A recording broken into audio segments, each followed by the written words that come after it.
Јас без никакво двоумење ќе кажам дека градскиот трговски центар го сметам за едно од најголемите достигнувања на постземјотресната обнова. Се надевам дека ова следно што ќе го кажам помалку граѓани на Скопје го знаат. Значи во планот за постземјотресната обнова има две значајни мегаструктури. Едната е градскиот зид, на сите позната.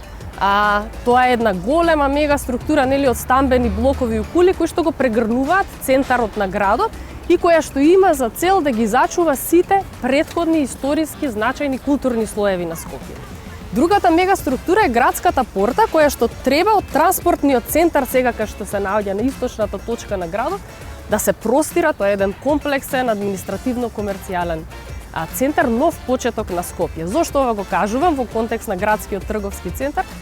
Го кажувам дека градскиот трговски центар е единствена зграда која што во целост се е испланирана да се поврзе со таа градска порта, затоа што таа порта го означувала почетокот на едно ново Скопје, една бескрајна оска исток-запад, по која што Скопје може да се шири со своји нови визии. Доказ за тоа е неговата платформа на првиот кат, која што е 410 сантиметри, значи тоа е котата по која што требала да продолжи една крената улица, пешачка, која што требала да не врзе пешачки со транспортниот центар. И тоа за мене секогаш било возбудливо, заради тоа што значи дека ние како скопјани гордо би се шетале над сообраќајниот метеж, нели, со убави отворени видици кон големиот нов светски град.